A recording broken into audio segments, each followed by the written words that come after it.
For those of us that haven't met yet, my name is Nathan McMinn. I'm also, like James, a technical consultant with Alfresco. And I'm here to give a quick talk about adding custom script APIs or new root scope JavaScript objects to the Alfresco JavaScript API.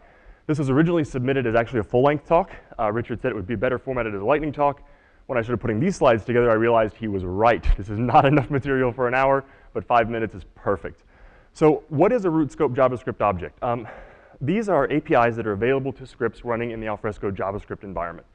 As an example, you can take a look at some of the out-of-the-box root scope objects, which include, there we go, the search service, which gives you access to Alfresco search, the person service, which you can use to access people that are defined within the Alfresco system, and then utils, which provide utility functions like date conversions and things like that. All of these are accessible just by calling the object. You don't have to instantiate it. You don't have to do anything special. They're already there. And what we're going to talk about is how to create a new one that does the exact same thing. So there's a couple of cases where one of these is the right choice. They're really useful in any type of an extension that needs to expose its functionality to the Alfresco JavaScript API. Some examples of these include in web scripts. So if you're doing JavaScript-based web scripts and you want to take your extension and expose it to that API, you can do it there. Once it's defined, you can also use it in script tasks, for example, in activity. And they can also be used in repository scripts that are stored within the data dictionary. So in all three of those locations, once it's defined, you can make use of it. When should you not use one? I found this recently when I was working on another project. We went to implement it. We realized that it was just calling an action anyway, so just use the existing actions object. So if you already have a way to call what you're trying to call from JavaScript, don't bother. So you decided you need one. How do you do it? Well, the first thing is to create a Java class that encapsulates the functionality that you want to call. A recent example of this I did was to create a new implementation of the XML HTTP request object that you could use from the JavaScript API. That class has to extend base processor extension. Once it's done, you wire it up with Spring and restart the repository, and you're basically finished. One of these extensions has just 3 real moving parts. And the first one is the one we've just described, so a Java class that extends base processor extension. We want to take that and wire it in as a Spring bean that has base JavaScript extension as the parent, and then a script processor. And I got a little ahead of myself.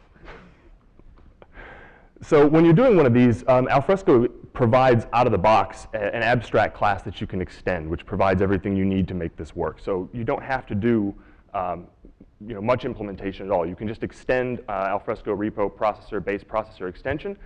This handles getting and setting the extension name, registering it with the script processor, which is what actually makes it available to the JavaScript API. It defines the get extension name and set extension name methods, which just set that what the name of that bean is going to be when you call it from within JavaScript. It also sets the processor. So the default processor, of course, uses Rhino and JavaScript, but that can be overridden. Just a little bit of Java. So when we extend one of these, we're going to extend base processor extension. In this case, I've defined a get message method that just returns hello world. We could also have a method that does something. And notice that we have this taking a native object as the argument. If you're passing anything more complex than a primitive into your extension, the version of Rhino that we use is actually going to pass that in as a native object, which is basically a map that doesn't actually implement the map interface. So a little about the Spring configuration. You can see we're defining a new bean here. I've called it demo hello world. We're giving it the right parent, and we're passing in the class name for the extension that we've developed. And we give it the extension name here, and that value is the way that we're going to reference that Java object from within the JavaScript API. So in the next slide here, we'll see how we can actually use that. So remember previously we defined 2 methods, one that gets a message and one that actually does something. When the next slide comes up, we can see how we'll use that. So this is just a snippet of JavaScript that would use the new object that we've defined. So we call model.message, and that's going to call that getMessage method and just return hello world. So you can actually take that, and in this case, we're putting it into our free marker model. And we could also just call the object and tell it to do something. So this is, again, a more complex implementation that would actually perform some type of action behind the scenes. There's a couple things that you want to watch out for when you're developing a new root scope JavaScript object.